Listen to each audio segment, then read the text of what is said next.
I'm here today with my colleague and friend, Doug Davis. Doug has a long history in the sport at the sharp end. If you don't know what the sharp end is, kind of a talk about a draw, and it starts out really wide and then it comes down to a point. And down at that point, at every level of junior tennis, is where Doug has spent the majority of his career. He's coached numerous people who have gone on and achieved great things. Division One scholarships, gold balls along the way, silver balls, bronze balls, and he's also been a parent to three boys who did exceptionally well in tennis. His youngest attended Florida State after having a great junior tennis career. His middle son, far from being a middle child, he is also a colleague, but he went on and played at Illinois at a time when Illinois was at the sharp end of the collegiate game, and his son Trace, his oldest, and this is something we're going to talk about in a little bit, but achieved the highest level. He was part of the Sunshine Cup, and if you don't know what Sunshine Cup is, it's the equivalent of Junior Davis Cup and Fed Cup at the time, but it's that. He teamed with, I believe, Roddick and Ginepri and Andy Roddick to win it. They were the triumvirate that took over junior tennis at that point in time. So without further ado, I want to introduce my friend Doug Davis. How you doing, sir? I'm doing great. I'm just happy to be here and looking forward to this conversation. And hopefully, we can help some people and educate them and just give them some opportunity to learn some things that we've experienced. We were talking beforehand, and I shut it down because I said I want to save this for future. It's interesting, and not that you ever favored one of your sons over the other, but in almost every case I've ever seen, the subsequent kids do better than the first one. That's something about the parents learn from the first one and they make the mistakes, and so they don't make as many mistakes early on with the ones that come after. How do you think being a coach at that point in time enabled Trace to have the level of career that he had, that you didn't have to make those mistakes? And I'm sure that you made some, including underestimating Andy Roddick. I got some stories on some of the mistakes I made. They're quite funny, quite honestly, but they're real, and I definitely made mistakes. But Trace was unique. He just had a unique. God just gave him a unique mind for the game. He was a quarterback from early on and just saw the field. So it was always interesting because even when he was a little boy and he was playing in even the 12 and unders, he would play and he'd come up maybe split sets and come off, and I would be so silly as to give him maybe five things. I mean, we're talking five things on a split to a 12-year-old. And I'm just thinking I'm such a good coach and, I'm just so genius about this whole thing. And I would give that to him and he would process it and he would do three or four of them and he would win. And I go, oh, well, this is easy coaching. No big deal to this. And so as I work with other students that did that, I would give them things and give them the same number and they wouldn't even get one. And then you come to learn that either your second son and your third son didn't process the same. So he just had a gift for seeing the field and doing that. And I laugh at myself now going, wow, I was just delivering way too much information on a split set because I thought, that was the proper thing. They could see what I saw. So that was an early on learning process for me. And I laugh at myself now when I look back at it. But no, he has a gift for seeing the field and he's just strategically minded in that way. And he could see strengths and weaknesses and he could figure out how to apply his to theirs. And it served him really well throughout his junior career. So that was early on for you. Were you disillusioned to believe everybody had that, and it wasn't until later on when things came along that you're like, okay, that one was a little bit different? Fortunately, I was already coaching at Lubbock Country Club, and I created a junior development team. And so we had kids coming through this program that I was coaching also, and I early realized that was not the case because I didn't have anyone else like him until I came across a couple little girls that were twin girls, the Steinbachs. And they had that same type of mentality and athleticism and skill set, but you didn't see that very much. And it didn't take me long to go, oh, that was unique. And I learned that just through coaching the other players and having my own junior development program. I was trained up in that pretty quickly.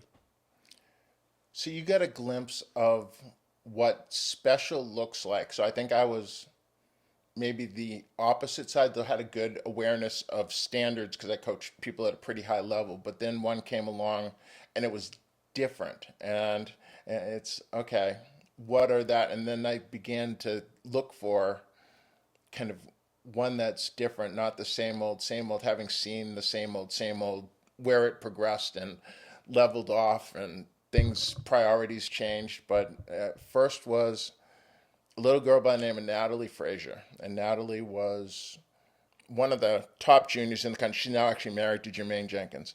But they were part of a program in College Park, Georgia. I remember the Jenkins. And so she was, I would always ask her every day from the time I saw her at 7 years old, Natalie, how you doing? She'd say, great. And that was, so I tried to catch her, reach that place. And it was like nobody, I could catch everybody. And she was just nice, but wasn't nice on the tennis court. She was a warrior on the court. And then one day, we were at a 12 and under event at Racket Club of the South playing indoors. And she was playing Ashley Harkleroad in the finals. And they split sets and they come off the court and I say to Nat, how you doing? She says, okay. I was like, all right, something finally rattled this girl at its core. And I've had a couple of subsequent people who just, they were different. Natalie was the first person. I moved from Atlanta to Charlotte and she came to visit me. She was, I don't know, 2 in the 18s, I think, at the time, or maybe 2 in the 16s in the country. And she would practice. And I had really good coaches working for me. Like the rule used to be, you had to be able to beat me 0-0 to work for me. And so I had like former Nigerian Davis Cup players, and like my staff was amazing. And they commented one day, and then they pulled all the kids in. Natalie was working out and doing everything perfect.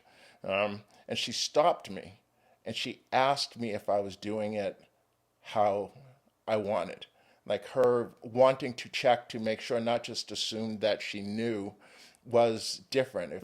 If it was worth working on, it was worth doing exceptionally well.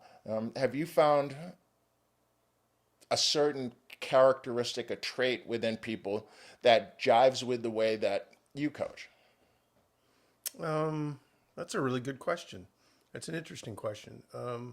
Well, the way I coach is being transformed from the time I was 21 when I started until 68 now. So I've gone through these seasons of learning and changing personally. So you coach differently. I know that my students from the time I was 35 to 45 would say that I was a very tough military type approach. Command style. Yes, and yes, command style, and they see me now and go, that you're so soft, you're so easy, you've changed completely. So I think I've just gotten smarter and wiser and not able to waste that. But to answer your question is like, I don't come across very many anomalies. And I think the little girl you spoke to is an anomaly, and Trace was an anomaly. And because after hundreds and hundreds and hundreds of students, you see a pattern of not many are willing to look in and ask the tough questions and actually take on the fact that, Coach, I know the information you're giving correct. How can I improve on this? And ask you on a daily basis that they're helping coach themselves. I don't come across many of those. But not in a disrespectful way. Like no. They know more, but a collaborative. That's the perfect word. And when you come across someone like that that's collaborating, and then I'll have some students occasionally. I have one right now that recently just started collaborating with me, and after a couple of years of not, and it was almost shocking to be in that situation where I go, wow, that's great information. Thanks for sharing with that. Well, and that's a really interesting term. So I think your personality as a coach determines whether someone's going to collaborate with you. And when you're a command coach and you're really hard and you're militaristic in a lot of ways, people aren't really looking to be collaborative. They're trying to survive the time with you. And I think often some of my best students are just, I look back and they survive some of the things that we put them through as command coaches. So I don't come across many that are collaborative and that are anomalies that actually see the field differently and can actually take information and construct it in a way that they can make it work for them and have failure and still move forward and still take your information. One of the rules I had for players, and I tell them all the time, listen, don't do what I say. Take my information, learn from it. Probably 80% of it you can apply, and 20 you've got to be the quarterback and make your calls and make an audible or see it for yourself, and that confuses them. And Absolutely. I'm like, That's I was a quarterback even when I was young and I played that sport. I would get plays from coaches and they'd send them in and I would change the play once I saw the defense at times and they would go crazy. And it didn't bother me because, listen, you can get as mad as you want me. I'm on the field. I'm looking at this. That defense is lined up wrong for this play, and I would change it. And they were just so, they couldn't hardly believe that. But I was already had that. I had just had that in my mindset. I want that for my players. that's I think that's a growth place, but I'm not sure any of us probably want to start there, right? So if I have a 6-year-old, I don't want you collaborating with me. It's very quickly, that's a do what I say. And then at what point does that relationship kind of change? Because it's you taking ownership of somebody else's game in the very beginning. And then at some point in time, I think they either take ownership for themselves or they stop, right? And they're how do you see that where it's now I'm asking rather than I'm telling? It's hard. I always got to coach.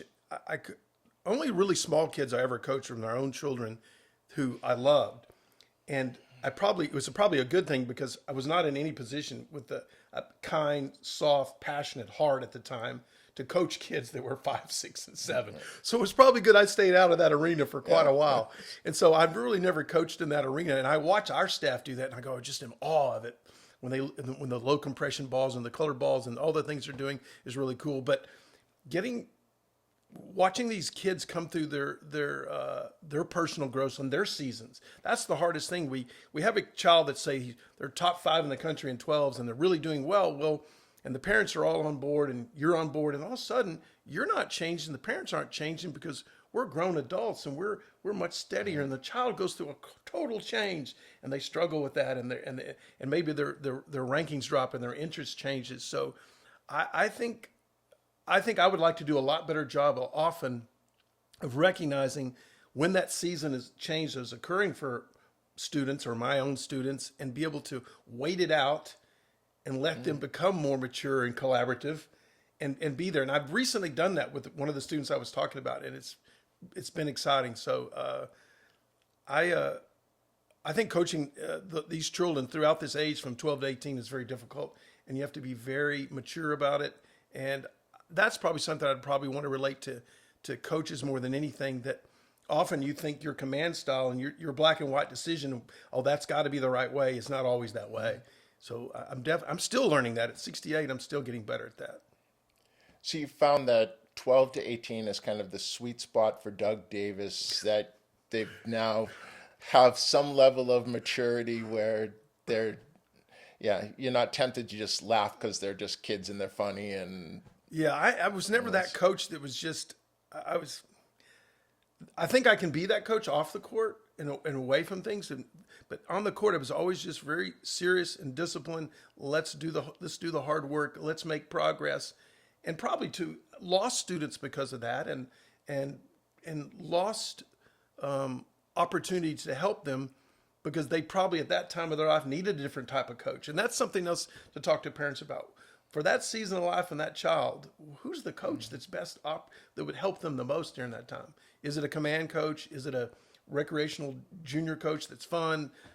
That's a really interesting thing to talk to parents about, because that should change too. Because often kids get that and now they're comfortable and they want to get better and really move levels, but the coach is not that type of coach.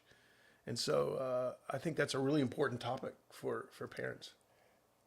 when I first moved to Austin Tennis Academy to do work, and I wasn't on the court coaching, and nobody even knew that I was a coach. People thought it was funny that Coach Newman was asking me questions about a player when they were on court, like, what does he know about anything?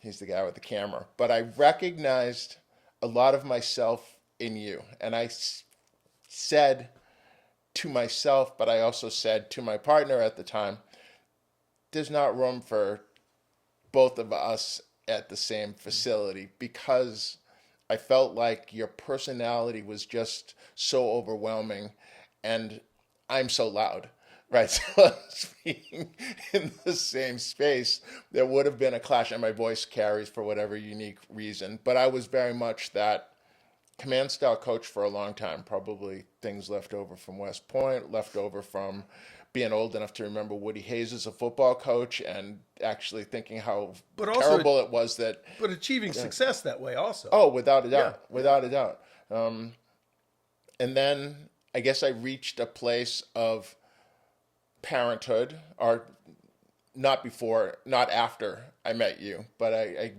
saw myself in where you were, and then recognized I have to wear sunglasses all the time because as I've gotten older, I've gotten softer, and my eyes are the thing that give me away.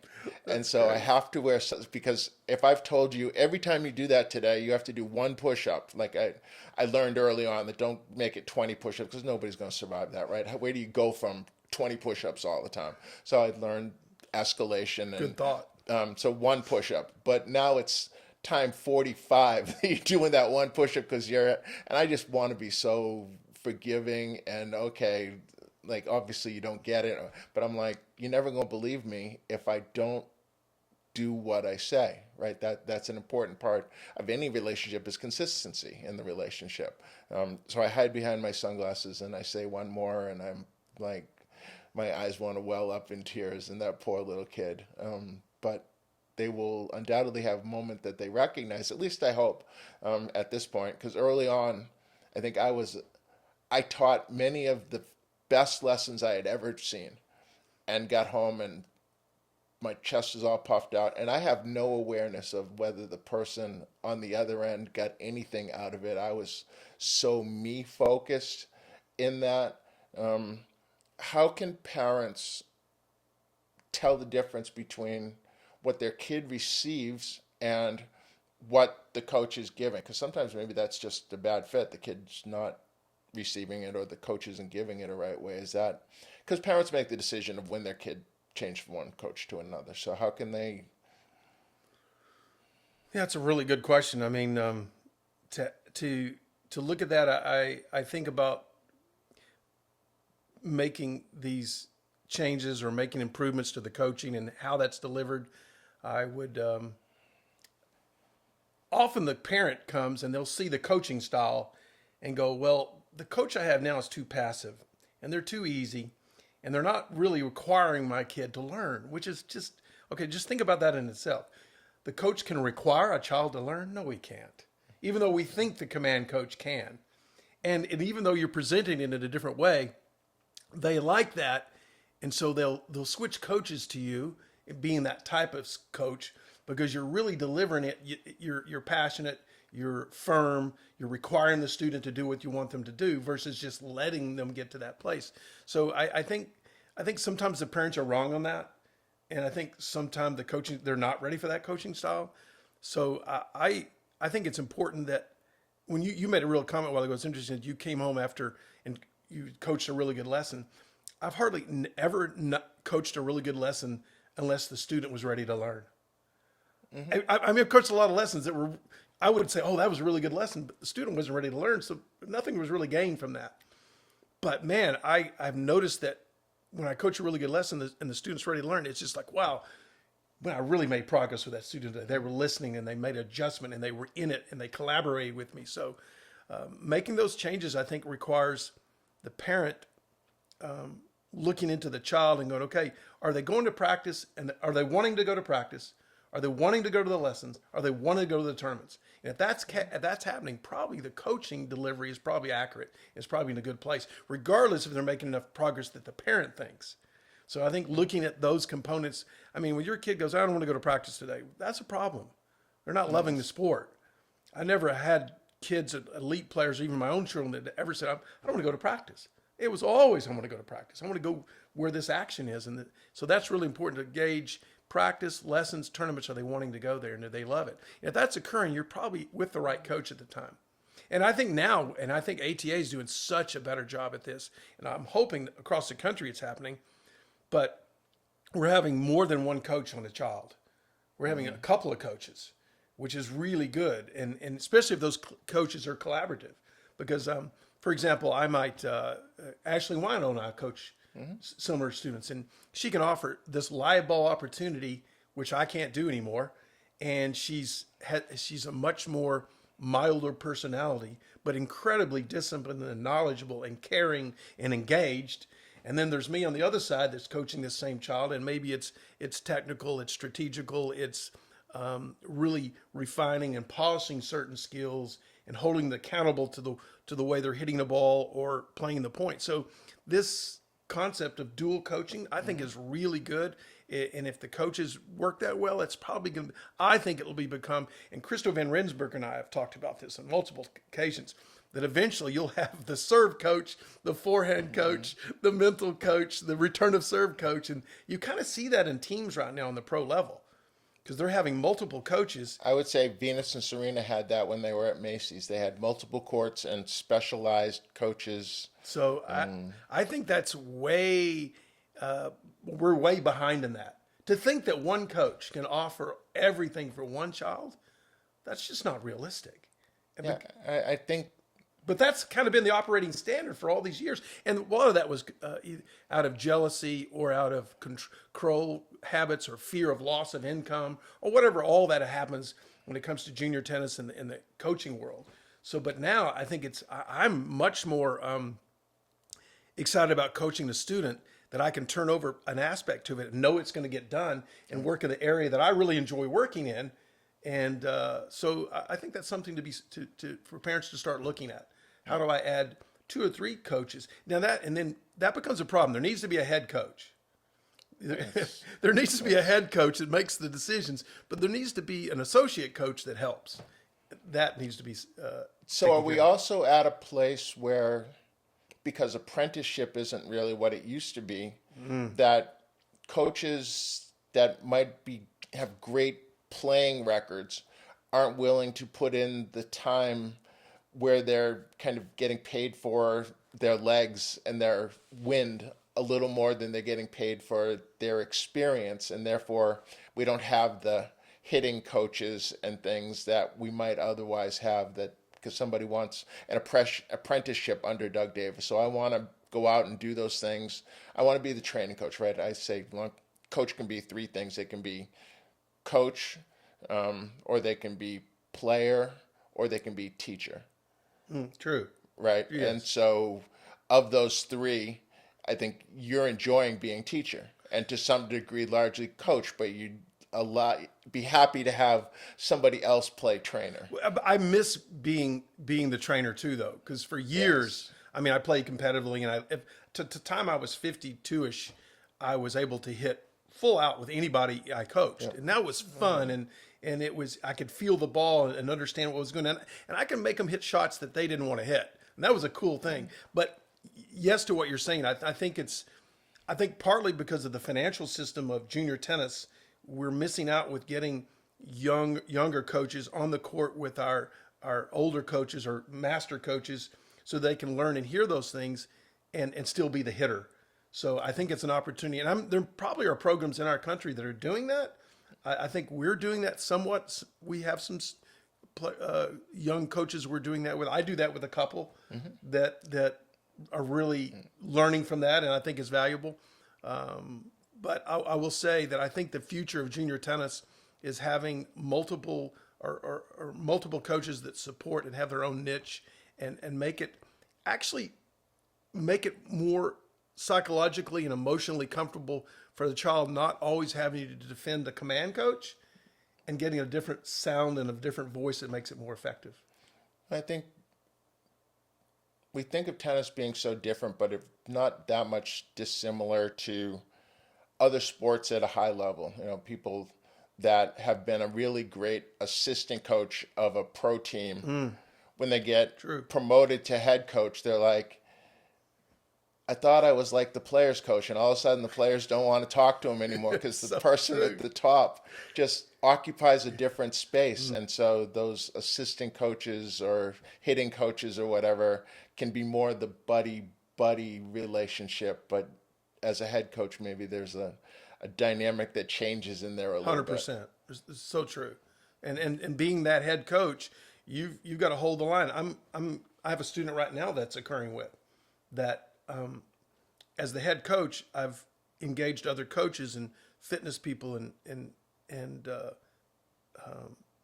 physios, and you have to overlook what's best for the student, and you have to kind of hold that line, and it's difficult, and you can't just be the friend of the player because there's many people involved here, and you're trying to move that player into an elite level. It's challenging, and you've got to hold the line, because if you become the friend, they know it, and all of a sudden they start to move the standards on you and move the difficult things, and our sport is difficult. So I'm prepared, and I'm good at being the head coach.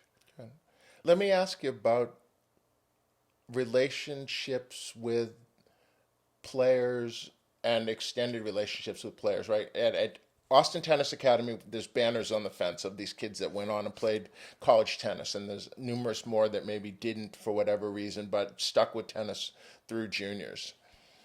I had a mom who was a middle school guidance counselor, and the way it worked in that school system was, as the counselor, you took on the sixth graders, and then you had them for seventh grade, eighth grade, and then one of the other counselors would be coming from eighth grade the next year. They'd have sixth graders, and then so there'd be three of them. Right? My mom always said eighth grade was so hard after having those kids. Grew to where she went into the year knowing the end of the year was going to be tough as can be. 13, 14-year-olds. Yeah, and you're letting them go. I mean, so at the same time, you're always letting them go because they're going to be in college. And so somebody else is going to be their coach. Yet, like, how do you handle the fact that you almost can't do your job well if you don't invest emotionally in that relationship? It is interesting. I think so many of our kids that leave and go off to college are going for the right reasons.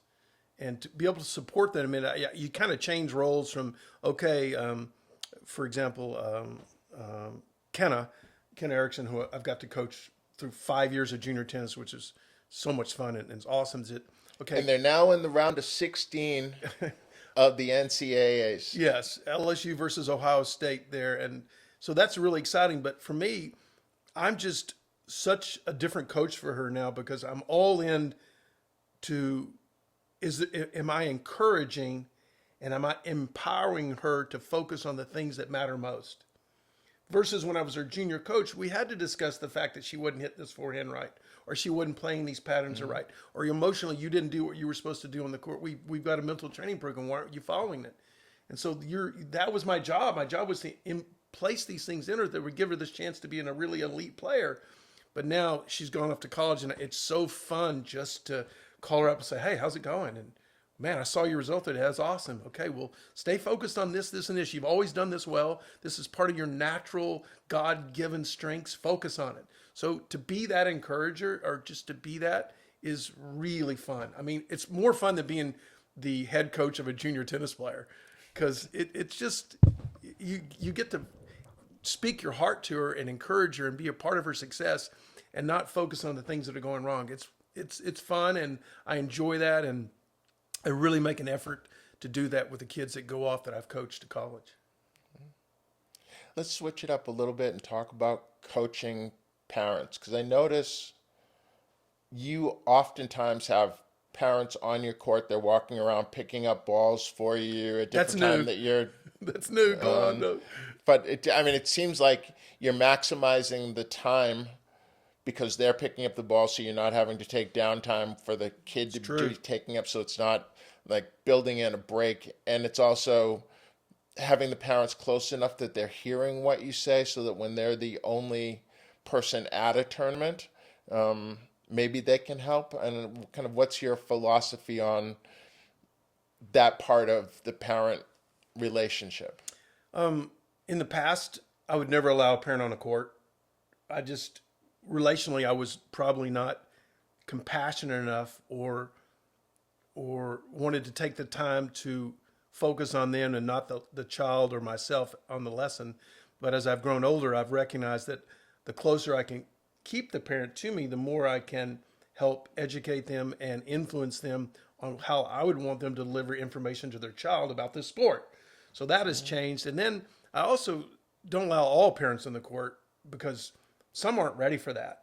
And the ones that are out on the court, I actually coach them on the court. Say, don't say that. This next week, I need you talking like this. And so I can actually coach them and tell them what to do, and they're okay with it because they're in it collaborating with me. Otherwise, I wouldn't have them on the court because it'd be distracting to the child. And even then, there's times when I'll have parents says, "Listen, I need you not to come this week because I'm going to be really hard, and they don't need you seeing that." And so, being really hard on them, they can handle it coming from me, but having to defend it emotionally that, hey, I was not doing well to the parent is another issue. So I love having parents come on my court. I love having them close. But I also have to spend time educating them. A lot of phone calls, a lot of text, a lot of time after tournaments. Well, I think you do that because different than what I see a lot of times when parents are on the court, I don't see them attempting to intervene and all of a sudden they're the coach.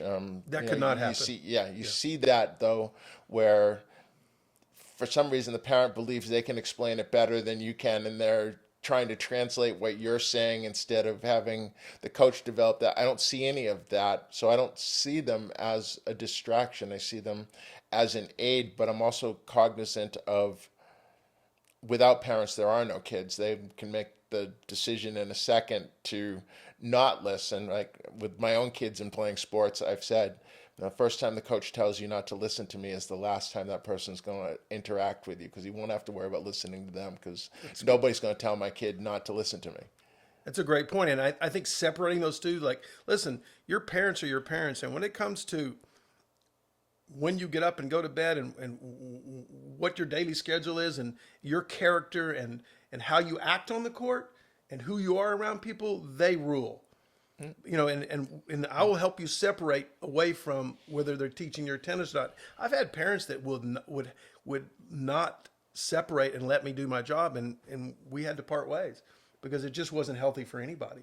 So I think parents, once they realize that, hey, I do not want to raise their children. I just want to coach them. And so I'm all in for supporting parents and being there and being aware of what's going on and coaching character and hard work ethic and never say die. And you need that. You need that desperately from parents. And so, but you bring that to the table too. I mean, that your impact is outsized on their lives as they will look back on it in many cases. That I'm sure you have it because I've had it. I've talked to Coach Newman about it, where somebody comes back to you at 25, 27 years old and talks about some obscure moment and how it has impacted them, and you're just going along doing what you do every day, trying to impact lives. I think I'm kind of numb to it almost. I think we do as coaches. We've set this standard. We love what we do. We're engaged. We believe it's important. We treat our students in that way and their parents, and you forget all the times that you might have impacted people. And on the reverse of that, I've really been aware of and conscious lately. The good Lord's been teaching me that whatever I say matters. And so how you say it really matters. And so you can also be impactful on the other side. You can damage. And so I know there's times that I've probably said the wrong things, and I'm really aware of that now. But I was at the banquet last night, the Kata banquet, and Elliot Wasserman got the Male Player of the Year for the Capital Area Tennis Association, and Jennifer Jackson got the Female Tennis Player of the Year for the. Anyway, there's a man came up to me. I haven't seen him in 40 years, and it was really funny. He goes, "I'm so and so's coach, and how's Trace doing?" And he started talking to me. I didn't know who this man was at all, and he was a former coach of one of Trace's opponents. And anyway, he goes, "I remember you." He said this. He goes, "I remember you were sitting on the bench, and this kid was having this problem, and they didn't bring any water, anything to drink. So you went and got him a Coke and popped him a Coke and said, 'Drink this.' And one of the parents was telling you, you can't do that." And I said, "And you said that there's water in it and it'll help him." Anyway, he was telling me this bizarre story that I don't remember, and I'm like, okay, so that's kind of what you're talking about. I think we've had experiences, and our students remember so many things we said to them that we don't remember and we can't recall. So it's a really powerful position to be the coach. you got to be careful because what you say matters, and you got to be really careful that you're encouraging them and you're inspiring them to be the best they can be. And even though you got to be hard on them at times, and so crazy times. Being a coach for that long, it scares me a little to think what some of my students might It's come an back and say. awesome Awesome. responsibility, which I'm sure you, because everybody I've talked to who's come close to the level where you're operating says, they look back 5 years, 10 years at a lesson they gave and cringe, right? You're constantly evolving. How can I do that? Yet, I think if you ask any of those players who were on the receiving end of it, all they cared about was the fact that you cared. And that you were going to give them the best that you knew at that time. While that might evolve and always does evolve, what mattered was your engagement and your wanting the best for that child. Speaking to a young coach today, I would say the number one thing you can do is that morning before you leave that house, you need some quiet time and you need to prepare. You are not thinking about what's going to happen. You're going to have a child in a poor place. You're going to have a parent that's in a poor place. You're going to be in a poor place.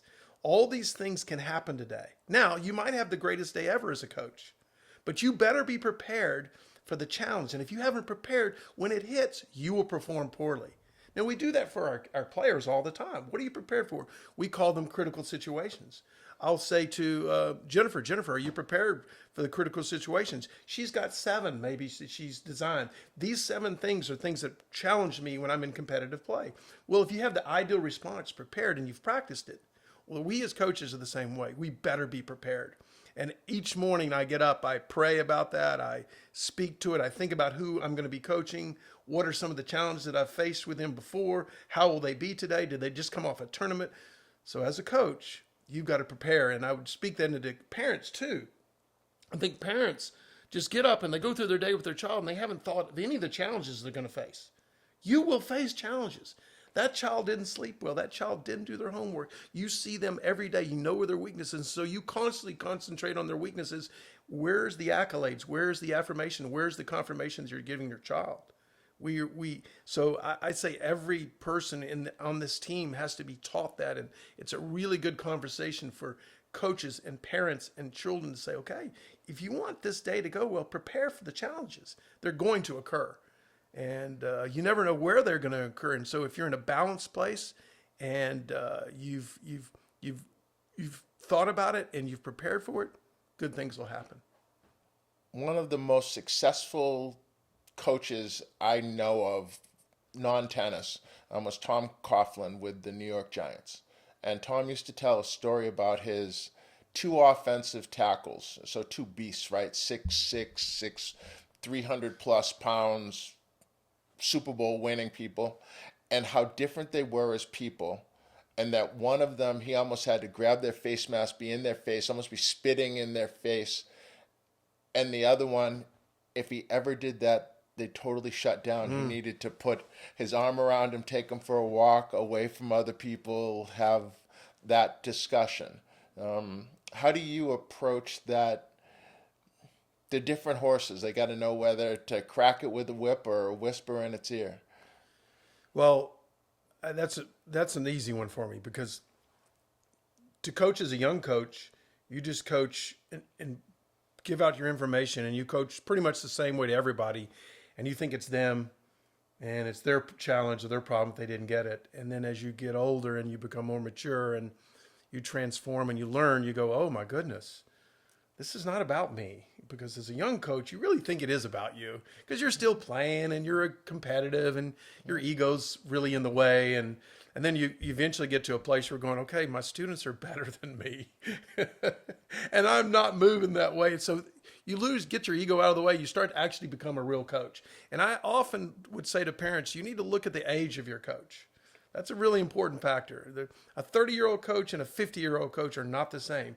You can have some 35-year-old coaches that actually coach like a 50-year-old coach because of how they grew up in the sport, who was their foundational coaches, and those type of things.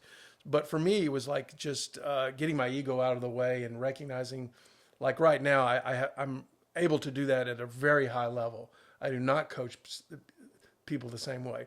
I might get a young man who's very outgoing personality and very talks a lot and da-da-da-da, and I'm very hard on him. And I keep control of his mouth and his mind and what we're doing because he's that horse that needs a lot of control.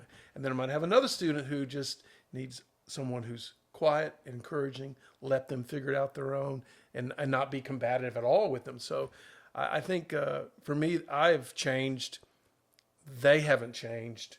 The students haven't changed. I've transformed and gotten much more patient and have an understanding. I can still be very in your face, hard combative. If that's what is needed, I'll do it. Not because I want to be in control, but because it's needed for that student to understand you are the coach. And I also can be on the other side, like you said, that I can step back and be quiet and wait, and I can look at that child, and that's a part of emotional intelligence. I think when you're self-involved and your own ego's in the way and you're coaching a lot of times maybe for your own self and not them, you're just not, your emotional intelligence is not high enough to go, oh, well, if you want to be successful, you can't coach everybody the same way. And so that has come on to me late in my career, but I thank God it's part of my career that I can do that now. I wish that I was doing that at 40. It would have been a lot easier, a lot more fun. So is that a security thing where you no longer feel the need to be talking all the time, that you're talking when it's needed, you're presenting as needed, as opposed to I'm on stage and so I'm always on? I'd have to talk to my sports psychologist about that, but for me, it probably wasn't security as much as maybe just control issues. And I'm not sure if that's the same. I just wanted control. Do what I say. I think more for me, anything was like being relational and spending time with the people and knowing their heart and being in the right place with them takes time. And I really didn't want to spend that kind of time. Would you just please do what I say when we get on with this? Instead of having all those conversations and listening to their heart and waiting for them to grow and all those places, that's a relational concept. And I just was not great at relationships like that. And my wife was, and she's been telling me for 40 something years, dude, life's relational. And I'm going, yes, I've figured that out. And I've been humbled greatly because of that. And so life is relational. And so now that I get that, it's a lot different. So I think it was really about being relational. Yeah, and God has done that for me. He's transformed my heart and he's transformed my mind, and I can be a relational coach. I can be a command coach. Thank you, Father. Last thing, I've been kind of coming up with what's going to be the thing that I ask everybody so that we can compare them back and forth. And so the question is, can you give us a couple of things you would like to say parents to speak to their kid about during that 15-minute car ride home, where they have the ability to reinforce or deconstruct an entire 2-hour session that you've done with the player, whether it be a group drill or a private lesson? Or what are the things that a parent could say that you think would be helpful in moving the child? Well, I start off when you were saying that, even talking about it, my first thing came to mind is don't say anything. Just be quiet. I also would say don't give them their phone. And you're in that car ride with them, it's the most valuable time you'll ever own with them. They should not be allowed to have a phone ever in the car with you.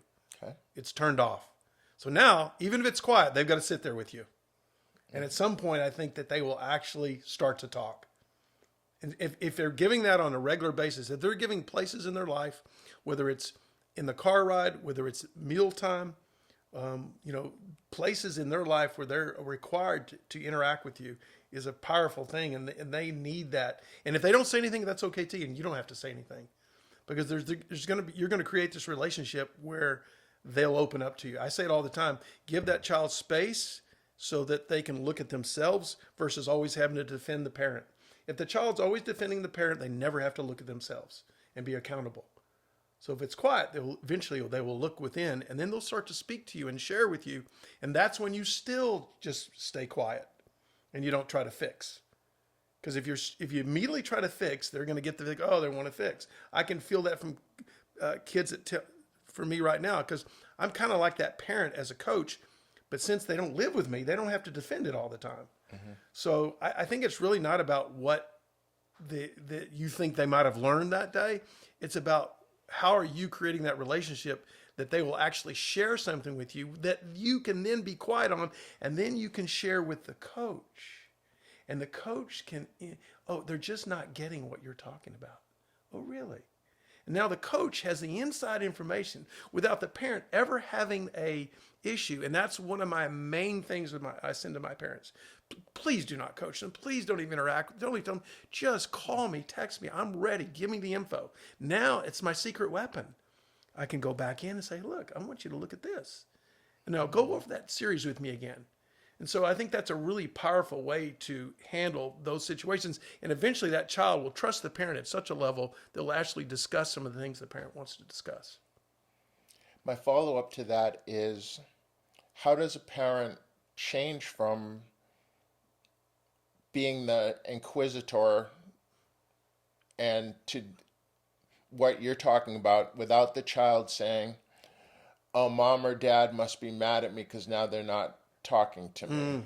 So they're interpreting it as your silence, because it's not been there before, as some kind of displeasure that you have as the parent with them. It's tricky. It's a great question. I think it's really tricky to be that parent, because you've got to walk the line of not getting in the way, but you also got to walk the line of the disrespect of you not learning properly, or that you weren't engaged, or you didn't give an effort. And that's where they've got to, but to go back to the original question here, how do they do that? I think it's having the confidence that they've prepared themselves to realize their role in this is that their child it's all about character. You and I have both coached for so many years, and we could bring 50 of the most experienced coaches in this country in this room with all the players they coach, and not one of them would have 3 players that made a living in tennis. And if 3 would be amazing. Right. One is unique. So we've got too many parents thinking that this is about my child can be a pro, and most children cannot. They don't. Number one, they didn't have the athletic skills. They don't have the mind skills, the drive, the passion, the love. It's just an anomaly to make a living in tennis. And so they've got to understand that. So their main goal is you're making these drives and you're going here. What is the character that we're placing in this child? Are they tough? Are they resilient? Are they persistent? Can they handle a loss and bounce back and try to get better? And if you can do that, wow, every company in the world is going to be wanting your child after school to hire them, and it's such a factor because these athletes can bounce from failure, and they're not scared about losing, and they'll make quick decisions and take action and learn from it. So that's the whole place that our parents got to realize that, man, what a line it is to walk from not saying anything to saying the right thing. But for sure, saying less is better. Not saying more, but still holding your child. Hey, I think you were disrespectful to your coach today. Do not do that again. I think you weren't engaged. If you're not fully engaged, I'm going to evaluate. Not the coach, even though I'll talk to the coach. There's just got to be a line that they know their parents evaluate. Not that you won, not that you hit the right shot. So there's once again, parents have to prepare and say, what is my list of standards that I'm responsible for? Your language, your actions, your respect, your engagement, your energy, your respect of all your peers and your coaches around you, that you're a positive influence on this situation. That's a hard thing, and those are discussions that need to be had, and that's why these conversations are important. I would love to see the every sport. I think golf has the little red book, and someone else has the little blue book or whatever. There's that little book that says, hey, this is what here's the 8 truths of being a tennis parent. I think that's something we should probably make. Is it? I don't know. I don't know if it exists. I'm not sure it is either. I think we probably should write that little book, and it doesn't have to be, 1,000 pages. It can just be brief. I agree. This is your role. So I think that's something we should do. Thank you for the suggestion, and thank you for your time here, being helpful to whoever it is that comes across this, and hopefully helping them. So my goal with all of this is to help families have the same experience for first children that a lot of them don't have until second or third children. So being able to learn from the wisdom of people who have gone through it, both as parents and as coaches like you have and like I have, so that they can move themselves forward, and maybe the second, third child has an even better experience, right? So while they may do better, but the first one starts out great. Tennis is a beautiful sport for families to be engaged in together. And if parents are balanced about their approach, they will look back and go, I got to spend so much quality time with my students. I mean, with my children. I did that with my children. I look back and go, the opportunity, my personal relationship with them now is so impacted because of what I was able to achieve in this sport. So tennis is a great sport, and it's available, and with the right approach, it's you will love it for a lifetime. Yeah. I think my common experience with those who have kind of gone all in, not so much to make my child a pro, but to give them that experience of what all in looks like without compromise and things, all look back and say to me, if you had told me what this was going to be like in the beginning, I never would have done it. But having done it, I wouldn't have traded it for anything. That's a great line. I have nothing to add to that. It's perfectly said. Yes. Thank you. Yes. And that's so true. I've had so many say that the same thing. I think I was saying it when Blake was finished up Kalamazoo. I was like, okay, this has been a good run. Ready for something new. Yeah, and I do think we might look into writing that book. Absolutely. Yeah, Absolutely. because it's real. It's that here. Just read this and let's talk about it. Yeah. So Good. thank you, Thank Dewey. you. Appreciate it.